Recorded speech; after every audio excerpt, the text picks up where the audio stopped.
And along with Lalit, we have Ashish Adverio. Ashish is the Vice President and is a very senior leader in the cybersecurity and GRC business at HCL. With that, let me step forward and give a small background to what is the current topic that we would be discussing as part of this particular panel. Today's topic is on cybersecurity in the new evolving enterprises. Now, how is this topic becoming more relevant, and how it's going to be of importance for all of us to have a detailed look at it?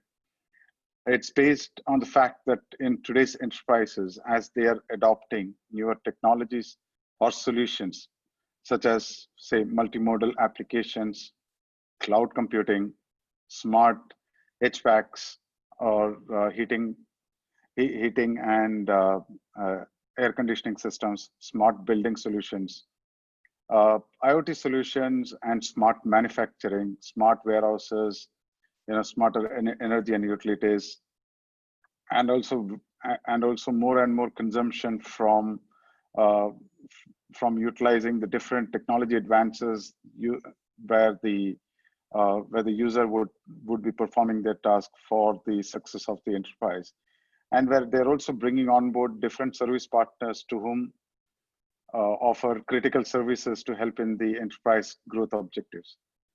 These adoptions, as we are speaking, are taking place while the enterprise are also stabilizing the remote working models, which has been brought to the forefront because of the current pandemic situations. And what we also see is that there are adoptions either which put cybersecurity as a necessity, or cybersecurity is considered a good to have and not an absolute need. Now, this looking at this particular complete landscape is where today, as part of this panel, we would be discussing on what are the challenges and what does cybersecurity entail while adopting different technology spaces. The next one is also where we will be looking at how cybersecurity will be addressed while the enterprise consumes different services from business partners, service providers, and so on. And also look at how can we have a very detailed cybersecurity framework which kind of encompasses all the different aspects of the enterprise, rather than multiple individual frameworks which do not tie together. And that's the high level objectives that we will be trying to address through a series of questions that will be posed to the panelists and the panel discussing on it. And we will, towards the end, also take in questions from the participants and also try to address some of those questions. Okay, with that, I will just move forward. And one of the first challenging question for all the panelists is, what, according to the panelists, is which industries are most vulnerable to cyber attacks, and what measures can be taken to protect them? And this, I will start out by requesting Lalit to take the first response to it. Thank you, Ranju, and everyone, warm welcome. Thank you for joining, and thank you for having me. See, what is more important? The first thing if we ask is the valuable asset. Where is the valuable asset? Is with government. So any government-led organizations are more vulnerable because they have citizen data, they have a country-based data. What kind of attacks we see? If I have to flip the question, there are politically motivated attacks, there are rival organizations, and now the huge number of attacks where people understand technology and they are just trying to make money by selling data, ransomware, these kind of things where they don't know the victim, they're just finding vulnerabilities and attacking. But who's the one suffering most? Government and organizations have their security controls. So the small businesses, small and medium enterprises are the one which suffers the most. Now, we also need to understand the economies of attack. that if an attacker is mounting an attack, they're also spending resources on that. If there are enough security controls, then they will divert the attack. So small organization may not have all those kind of security controls, or they do not have, or may not have awareness around them. So the key thing that we should, countermeasure that we should take is to understand, first of all, what is our valuable asset. Is it our database that is storing customer information, storing critical information about organization, intellectual property of organization, code for organization? So consider these things as high value assets. And after that, we need to consider what are the mechanisms to secure them. First and foremost, have backup. Second, make your data unreadable for anyone outside your organization or anyone who's not authorized. Encryption, encrypt the data. Tokenize, data masking. These are all the techniques that should be utilized. Then, being proactive, identifying malicious behavior. Suddenly there's a large number of read requests coming to your database. That's a sure sign that something is wrong. Look for indicator of compromise. New IP addresses and logs, user agent information coming in. So quickly, government organization, which are the most susceptible, however, they are also advanced. But who's the most impacted are small and medium businesses. Encryption, encrypt wherever possible, and always have backup. So these are two counter things, apart from, of course, visibility and automation controls.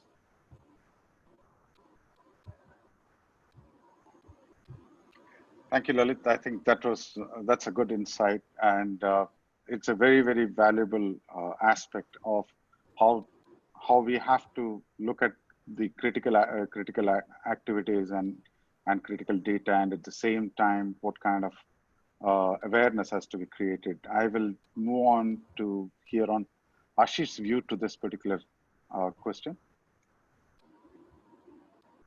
Ranjit, what I feel is I agree with Lalit that government is most impacted, but I personally feel in my view is every business which is digitalized, it is impacted. I think so hackers are going, there are a set of hackers who are attacking a particular industry, but my view, every industry is vulnerable.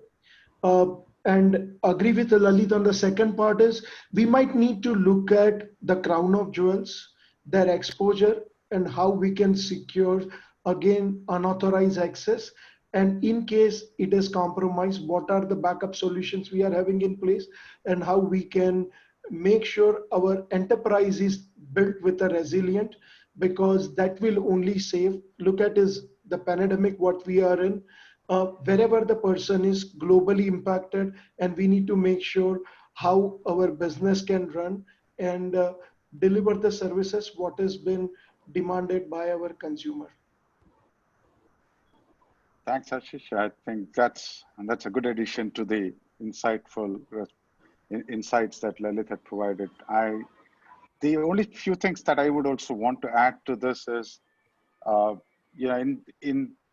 as we adopt more and more digital transformations and digitization across the industries, there are those classifications which has been done by governments to identify critical infrastructure, and attacks to those critical infrastructure can have very strong detrimental effects to the society and towards the very functioning of certain absolute base necessity items, as different aspects of societies are getting digitized.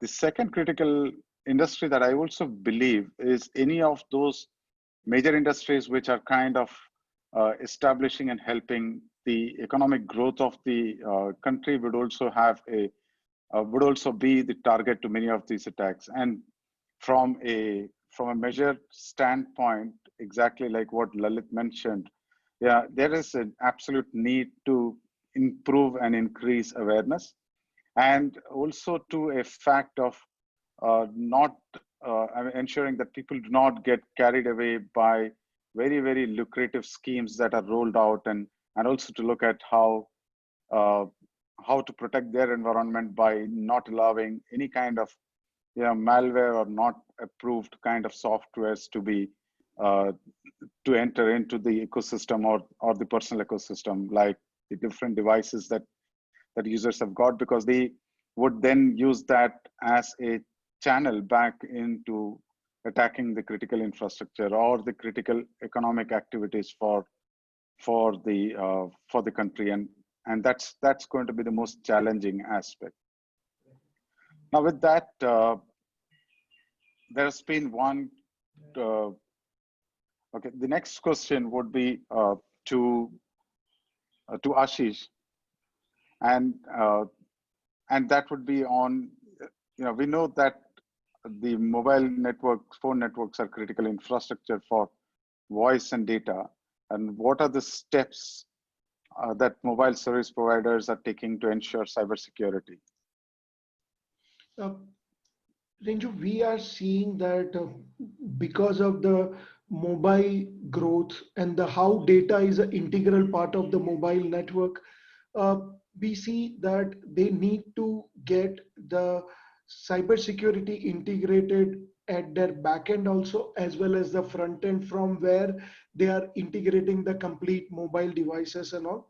Because we see in the recent time where if I take a mobile network, T-Mobile, which was undergone the bigger attack, and that was majorly even the more than a technical problem, it was a overall communication across the social media, which is make it bigger, and then it was told that in a way that the complete US has been under attack. So I'm saying that mobile network need to be very robust at a field level. They need to see the customer overall experience, how it has been tackled, and how their network has been utilized, what is the baseline of the network, and whether it is a genuine traffic or they are under attack. So I think they are the most vulnerable in that demand, because they connect the world, and they need to make sure that their environment is safe and they carry the data which is also not used by the attacker. Okay. Yeah, interesting and very relevant perspective, Ashish. What I would also like to add to this is, if you look at the mobile service provider or the mobile segment, including all the consumers, there are very clear 5 areas that is getting addressed, and the first one is on the consumers and the end users, and that is where everything with respect to consumer education, looking at and maintaining a mobile environment which is up to date, is of utmost importance to looking at how devices and the different devices which are used to connect to the mobile network, and how to protect those devices. The third aspect is, and this is where exactly the mobile service providers themselves would be playing, and that is on the network-based security aspect. And this is where policies are relevant with respect to provider SSL VPNs or policy routing and so on would become important. And the fourth would be in the space of authentication and control for devices and the users. And fifth would be about how does the cloud networks and services, all of them are having their own respective protection mechanisms, so as to create that secure environment from a consumer to a service using a mobile service provider and a mobile service network. Yeah, with that, I will just go on to a different set of questions for Lalit. So Lalit, in a cloud-based application, you did refer to a good amount of how data security is critical. Now, what are your thoughts in context of mobile apps that have recently been banned by the government of India, and its impact with respect to data and the cloud access? Yeah, if I go to a doctor will advise me that I should eat green leafy vegetable and I should eat a balanced diet. That means what they're essentially saying is there has to be amount of protein, vitamins, minerals, has to be there. Same way, if I look from an application rather than a government view or public sentiment which is attached to this, let me look at from a security lens. Any application, be it a Chinese app or Indian or French, it should be providing me enough security for its consumers. If there are an application that does not take care of security, then of course I don't want to utilize that. I'll take another example. For example, I work for Amazon, so if we don't provide our customers a secure platform where they can shop, then people are not going to buy from us. So security is everyone's responsibility. So from a security lens, any application which does not take care of their customers' data and have vulnerabilities should be questioned. But now, more than that, from security aspect, the question is actually how one should adopt secure best practices, how one should involve security in their development practices. The security start from secure coding practices.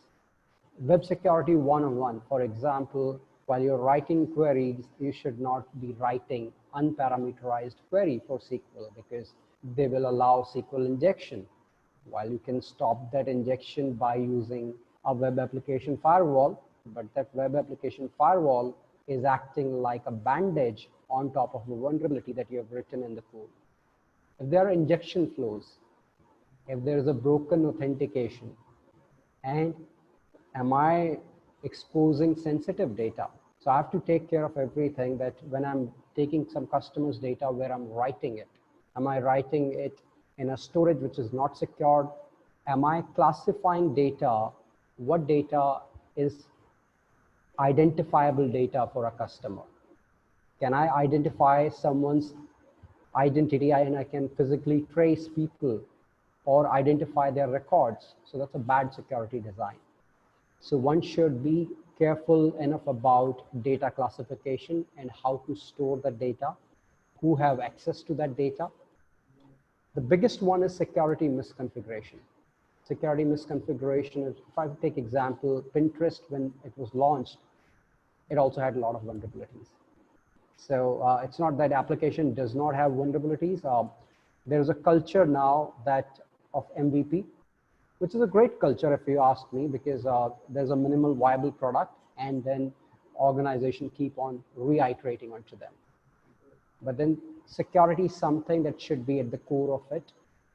And there has to be bug bounty programs. There has to be a secure disclosure program. If there is any kind of a vulnerability, there has to be a vulnerability disclosure program. For example, TikTok had a vulnerability that Checkpoint security researcher has disclosed. So those kind of things should be considered when you are developing an app. And always consider what kind of visibility you have when someone logs in, what you are logging in. Because this visibility of logs will determine what action you can take. How do you know something is going wrong? Only when you have logs around it. So there has to be traces there.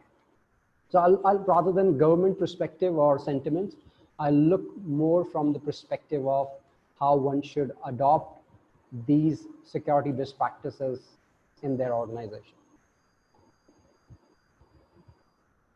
Okay. Thank you, Lalit. I think that was really insightful, and it provides a very good insight and on the critical aspects of how do we go about and what is the impact. Now, I have one last question before we move on and take some questions from the audience. The last question that I have to the panelists is, with the COVID-19 scenario and the different news articles that we have seen, and the demand on video conferencing solution which are becoming an absolute necessity for the work from home culture that everybody is today a part of. Yeah. one of the most popular platform has been Zoom, which is what we are using today in today's webinar. The question is, are these secure to conduct serious and confidential business? I would pose this question and we could start with Lalit. All right, so it would be irony, we are using Zoom and questioning, so it's good as well that we should question everything.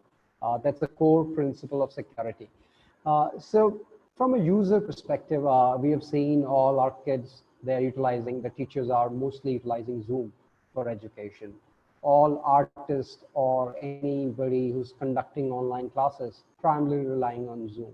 Some of them have gone through an experience of Zoom bombing because they have openly put up the Zoom link and anyone can actually get into there. And there have been incidents around it. But more than that, from a security perspective, of course, those are the settings the user can take care of. But does Zoom inherently encrypt your messages, the chat that you're sending? So I'm seeing like right now, there are a lot of questions coming in. Are these questions which has been asked, are these encrypted and only the participant can see it? Or only the initial connection is encrypted? So these are the questions. This was one of the findings which has been highlighted to Zoom as well, that they were not doing end-to-end encryption. But I believe after that, they have taken a step and started working on it. I think this was would be little unfair to state that Zoom was not taking steps to rectify it, because they have also, none of us have thought about the situation that suddenly this online presence will become so big and people will rely on Zoom so much. But yes, there are many vulnerabilities which have been detected. And as an organization, Zoom should step up and start acting on them. From the question, should we conduct these kind of a confidential discussion? I think large organizations already have their own internal mechanism around it.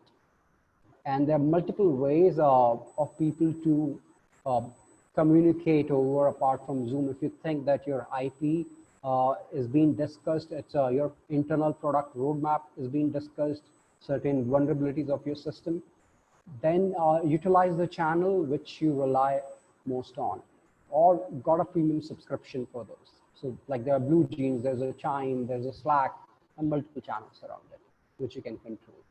So take your call. It's a more of a understanding what you're going to discuss, how critical it is to you. Yeah, thanks, Lalit. I think yes, you're right. There are multiple alternatives. There's also a perspective of which platform is better suited for which kind of video conference or which kind of interaction, and that is determining what should be the right platform.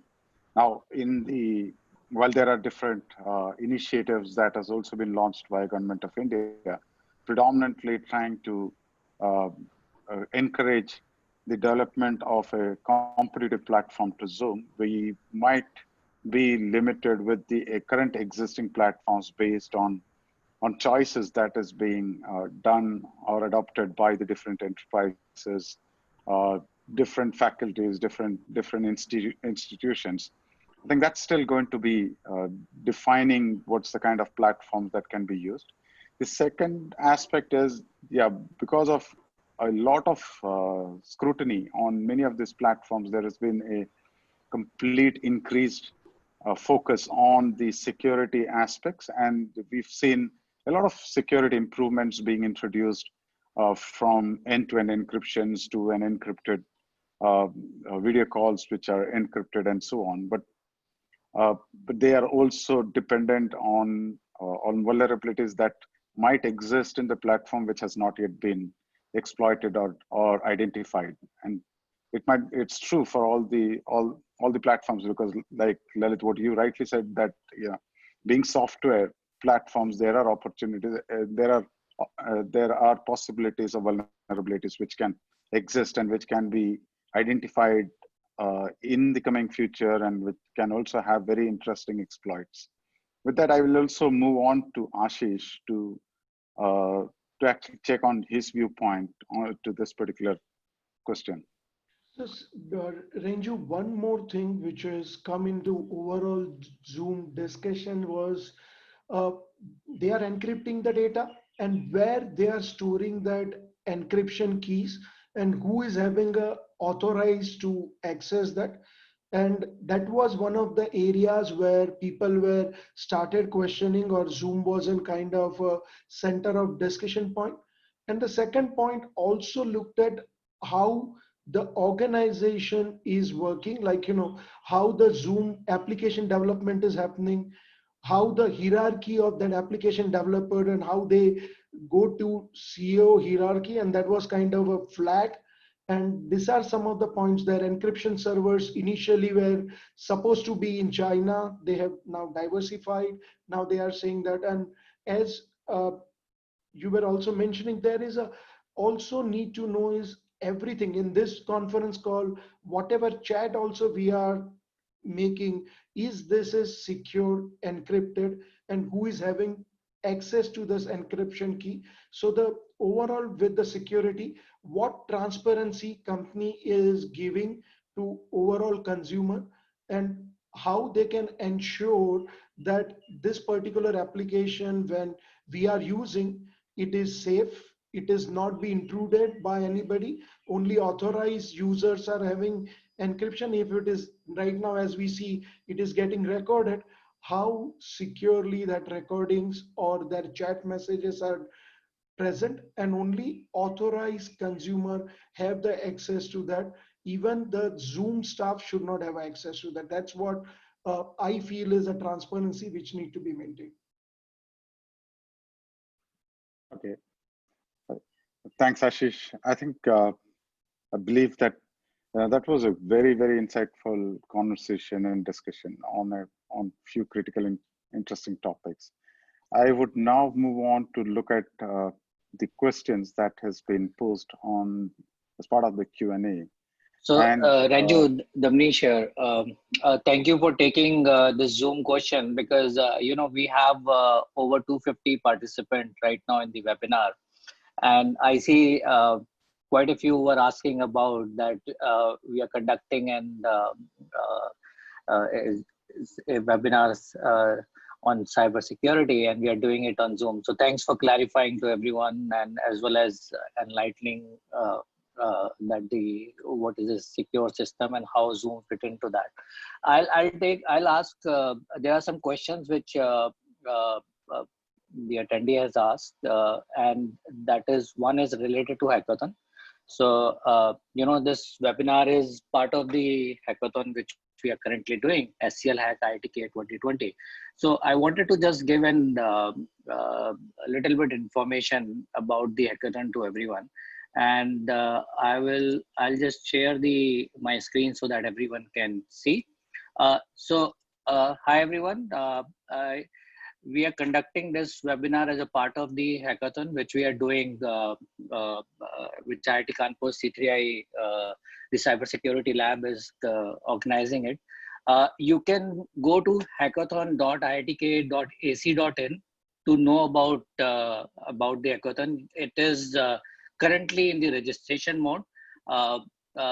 There are exciting prizes to be won. The overall prizes are over 22 lakhs. The first prize is 5 lakhs rupees and $5,000 worth credit, AWS credit, and there are many other prizes. You can see it on the website. It is a team event, and it is open for all the students who are currently studying, doing their graduation, and for the professionals who are employed in any company, and they are graduated. They have done their graduation bachelor degree in 2017 or later. So 2017, 18, 19, and 2020. And this hackathon is open for startups also, the young new startups, and their founders should be eligible as per the above two conditions. As for the timeline of the hackathon, we are currently in the registration mode. So registration is open till 24th July. You can come on the website hackathon.iitk.ac.in and you can click on the register on the top, and it will take you to the registration portal where you can you can sign up first, and then you can register by giving your details. You can invite your team members over there from the portal itself, and you can create your team. The qualifying round, which will consist of MCQ and programming, will happen on 25th of July and 26th of July. There would be a fixed slot, and you would be the information will be sent to you, and you can give it on either on 25th or 26th. Then there would be a team. There would be the few teams which will go forward, which would be challenge round 1. Challenge round 1 would happen from 29 July to 31st July. It would be a real cybersecurity problem, which would be given in this particular round. And you need to use machine learning libraries, and you need to write code to solve that particular problem.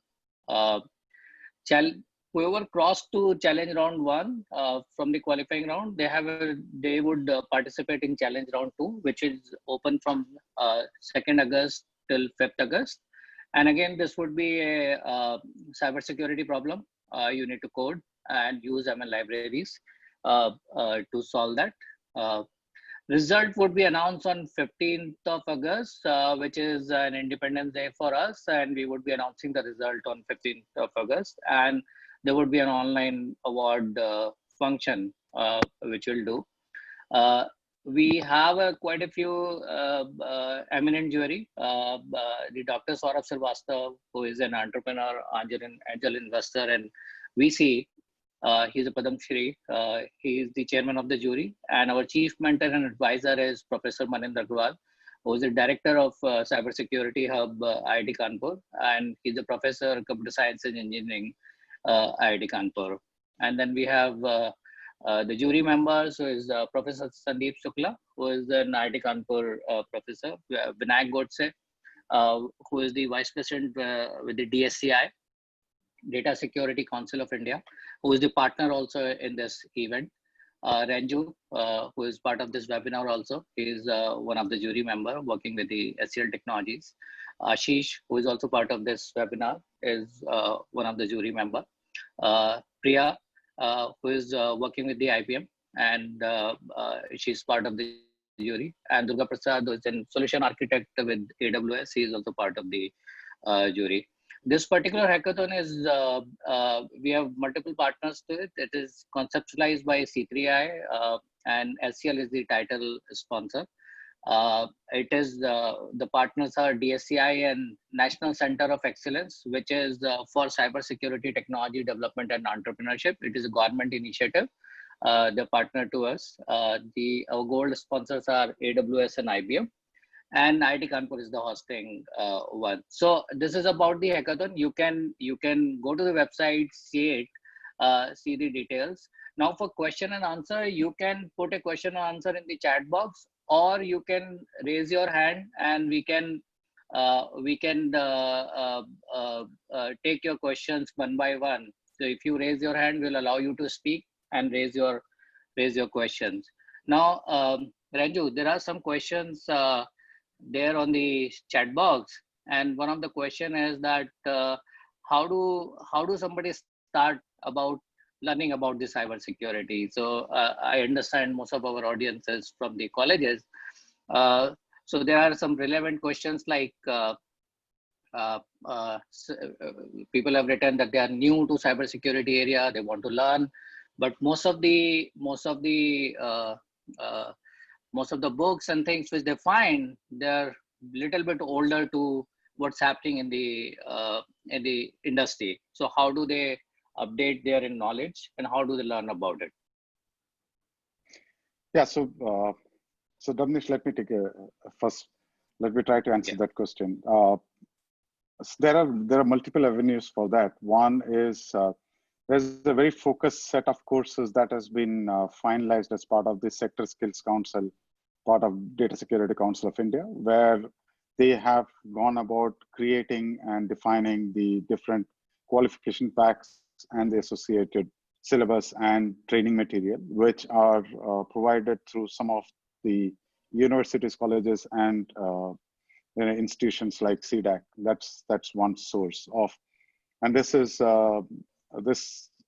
There are also formats which does not necessarily have to be part of the overall, graduation or any of those curriculum. It can be people can go and join those courses. So that's one avenue. The second is also the different certifications and the associated learning that has to be done for the certifications, like some of the industry certifications like CISSPs or certain product certifications, which are pretty good at introducing the concepts and also certifying on the achievement based on the final exams that are conducted for those certifications.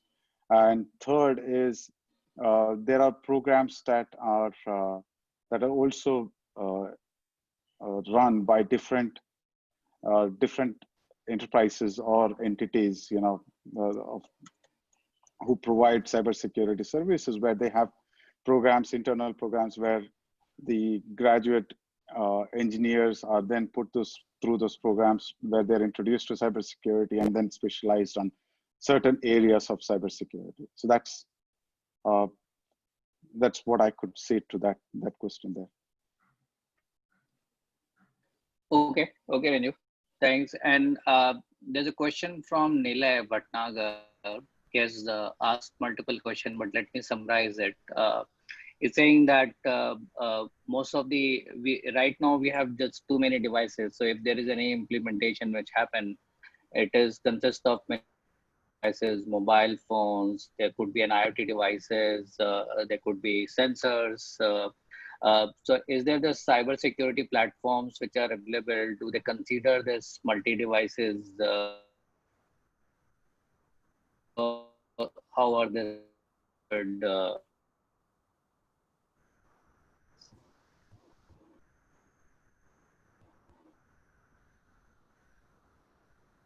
Ranju, can you hear me?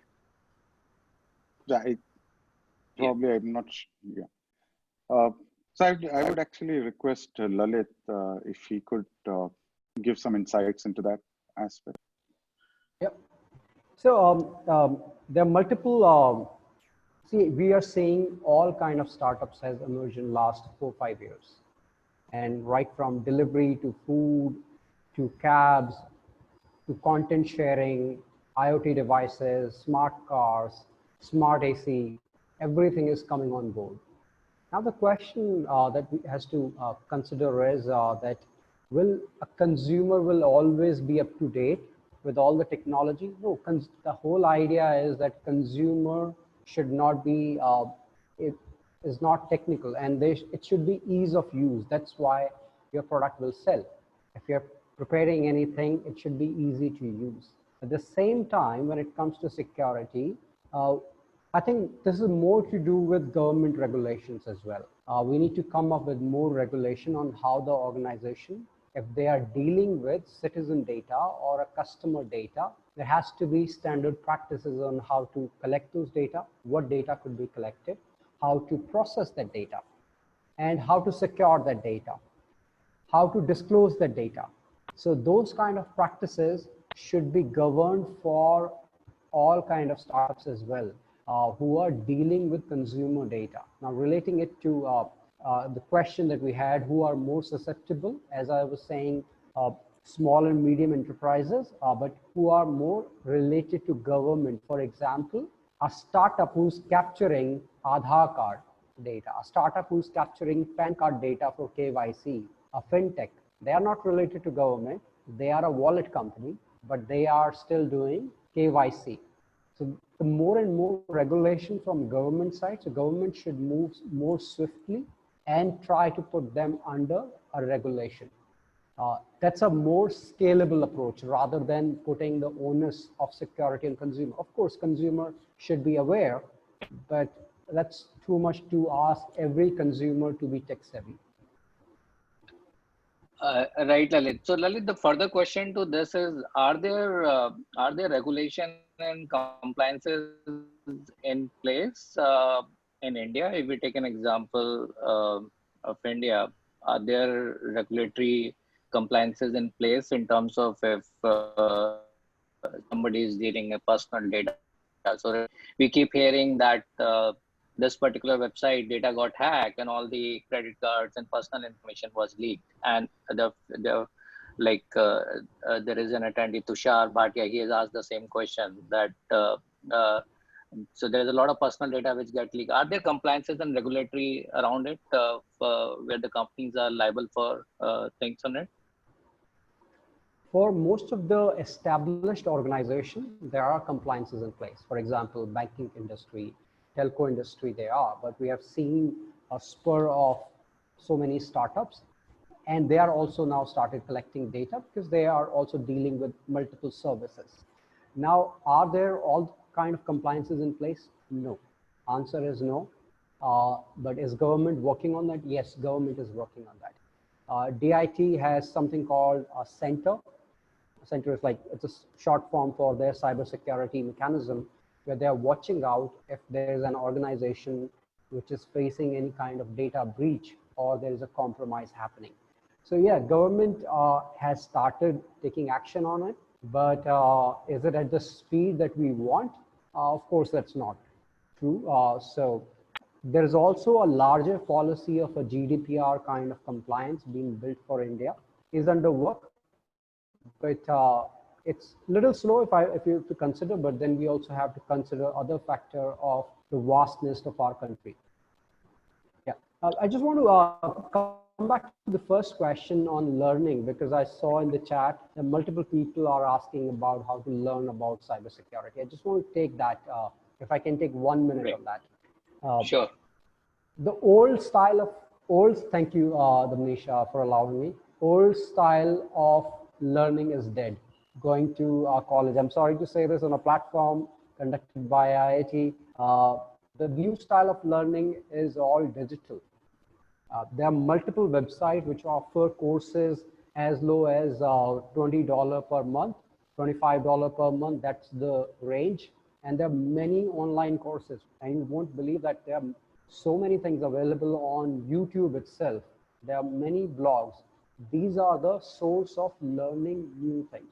Somehow our education has not evolved. I have done my engineering, and I work along with engineers, but we all complain that what we have been taught during engineering is not sufficient today, what we are doing.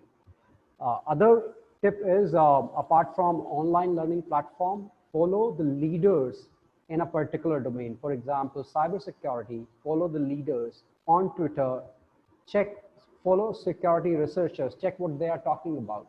They might be writing a blog. They might be pointing you to a particular website. They're pointing you to a particular product. These are the keys to learn the latest, what is happening in the field. Yep. So that's on the learning side. Okay. So we'll allow a few questions from I see there are a few users who have raised their hand. So Suryansh Agrawal, you are allowed to ask your question. Please unmute and ask your question. Suryansh.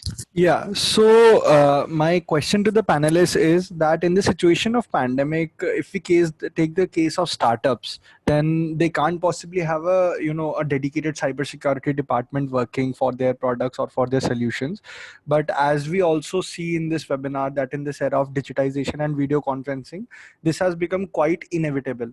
So how do you propose that startups can propose to implement cybersecurity without much expenses on their part and in feasible ways with promising results?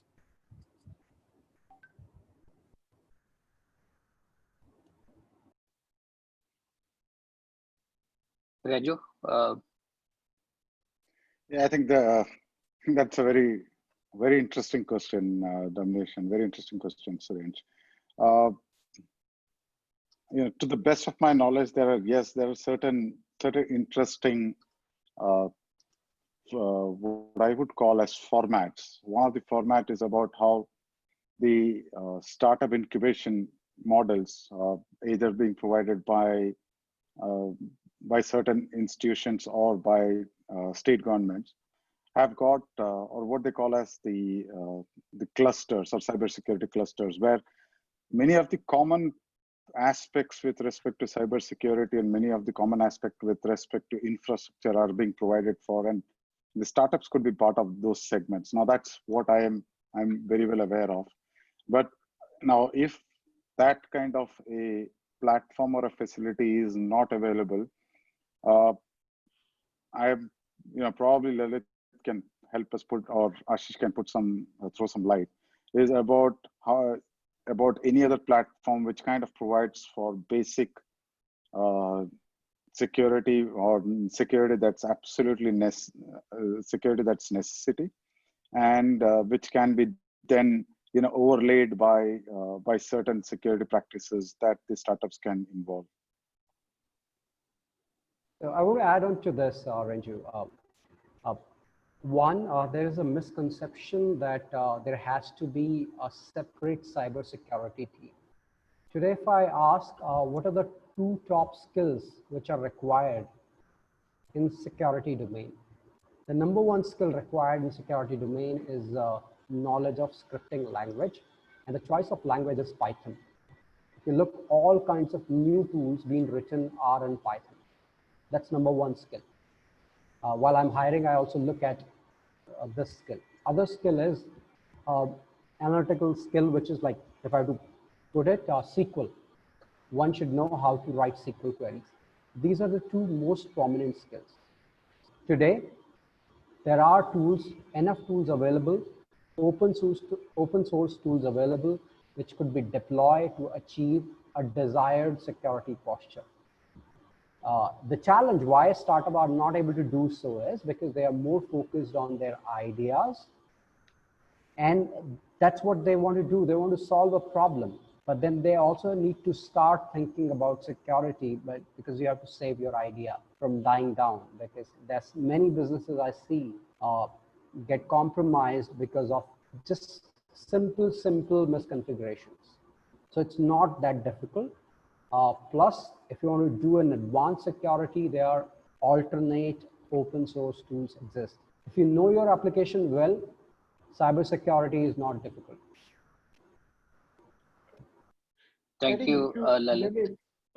Adding to one point is cybersecurity cannot be afterward. It should be integrated into every product. You might be solving the business problem, but you should also make sure in solving the business problem, are you compromising the business itself? So security need to be integrated, and we can use some of the things startup can very much get avail. They might not have that muscle power, but something like a AWS, where they give some of the cloud certified design, which can be take from the starting, and then make sure that, okay, how security is well integrated into the product. And when end product is finished or ready for market, they don't need to see that what are the security loopholes.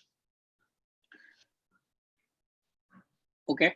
So the next question we're taking is from Aviral Khare. Aviral, you can unmute and ask the question, please. So actually, when we look about Arogya Setu app, which was launched by government of India for COVID-19 tracking, we heard that there are some cybersecurity and privacy related issues with the app. So, and also it was followed by a couple of remarks from both the sides, both for and against the Arogya Setu app.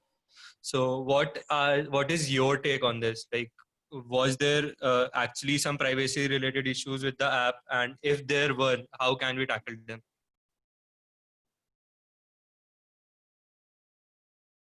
Yeah, so Aviral, one of the critical aspects to the Arogya Setu app is that while it collects information from about that person, it stores this information only in the person's phones. And as far as the security concerns were being raised, I think the government also released the code of the app for as an open source. And what it also provided for is a platform if there are any kind of vulnerabilities or potential areas where the app could be exploited. By opening the source code, those areas could be identified, and new versions of the apps or app which actually addresses those vulnerabilities could be released. The second critical aspect was that I think the government of India also maintained a very secure server with, and hence they did not release the server code, which is where the critical data is being stored. And while there has been multiple agencies who have tried to validate the vulnerabilities, if it exists in the Arogya Setu app, there has been none that's been reported. But on a periodic basis, there are also updates and upgrades that's being rolled out to keep the app secure. Because we also understand, yes, it's one of the most critical tool in the hands of Government of India to ensure that they are successfully able to address and contain the current pandemic. Right. Thank you, Renju. Renju, all the panelists, there is a generic question from the people, which is what are the career options with the cybersecurity? So people are they have a question on what kind of career they can have if they take specific courses. Cybersecurity, as Lalit suggested, there are a few platforms from where they can learn and things. So what are the career opportunities for these students? Yeah, Damnish. So while I there's one very interesting map that's published on the Data Security Council of India website, and that is defining the different career options right from the entry level in cybersecurity way up till the chief information security officer kind of roles, and it moves through different what we would call as streams under cybersecurity, everything right from say infrastructure security to cloud security to application to database, and entry levels right from entering as an analyst to all the way how does it move across different streams, going through the risk management, compliance management, and audit management, all the way up till the chief information security officer. So I think that's a very, very interesting and good map on the DSCI website. I think it should be part of the Sector Skills Council area. Okay, thank you. We have the next caller is Vedika Gupta. Vedika, you can unmute and ask your question. Vedika Gupta. Yes, sir. Good evening, sir. Yes, Vedika, we can hear you. Okay. Good evening, sir. My question is that I am MBA student. I am pursuing my post graduation, and I don't belong to this field where in cybersecurity or any kind of engineering background. I don't have such. So for a student like us, and for us, like what kind of opportunities that lies our way, what kind of learning that we can take forward, or the certifications that we can do forward, so that we can also excel in, because we can see that post the COVID era or pre-COVID era, there's a lot of online platform or lot of requirement of machine learning or artificial intelligence. So what can we do as a student, and what kind of opportunities that we can look for? So I have no knowledge about the data science and any other any other things that lies away. So I think, Renju, the question is, if you're not from a technical field, so if you're not in computer science or from an engineering side of it, what opportunities exist for the other streams? Good. Ashish, do you want to take that question? Yeah, I think, as Vedika, Renju has mentioned, DSCI gives a lot of option. What I also strongly believe is don't jump into a commercial courses which can promise you to become a data scientist. I think so. There are enough of information or the content available. Go through it, see that what you can achieve or you're liking, and then you can do it. Right now, when I take any person into my team, I always try to see is what is the aptitude of the person to handle the situation and what is the attitude towards handling the situation. I don't really see that what graduation and all will definitely make a mark, but these 2 points are major in anybody really who want to make their career. And I can tell you, I have a multiple guys from a commerce background, but they are the one of the best application penetration tester because they have an aptitude and they have excel in their environment. Right, Ashish. So there is a next question on the similar line, the penetration testing. So somebody is asking how do he learn it? Are there courses available, or how do the people pick the testing side of the cybersecurity career? I strongly feel is Ranju and Lalit, you can correct me on that, but then I think the base of any application security is you need to understand OWASP standard, that what are the 10 hack or application can be exploited. You need to know what are the OS and the underlying vulnerabilities which can be exploited. It's a combination of that. You need to have your base, and then you can go to the advanced course for application penetration testing, learn on it. There are multiple GitHub application available which can make you aware how the things can be exploited, and then you can take from there. Ranju, Thank you you. want to add something? We are running out of the time, so I'm taking the last question. It is from Devendra Kumar. Devendra, you can unmute and ask your question. Okay, sir. So my question is that nowadays people are preferring to use third-party apps and plugins for creating basic solutions. So what's the take on the vulnerability of these plugins and apps in terms of cybersecurity?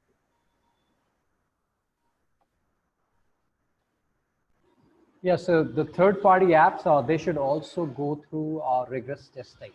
For example, when somebody is taking, and it's an era where there will be, for example, you might be using GPay, Google Pay, or Swiggy, Zomato for your food deliveries and all. If you notice that in Google Pay, there is a Swiggy integration. There is a Paytm, there is a cinema ticket you can buy. There are multiple integration are happening. These are all bases of API integrations. Now, when you onboard someone, then how do you onboard someone? They probably provide you an SDK of themselves. So if I'm getting the SDK, I have to do a testing for that SDK. There has to be, I ask them whether have you done static code analysis, and then when I run it, of course, I need to run my unit test.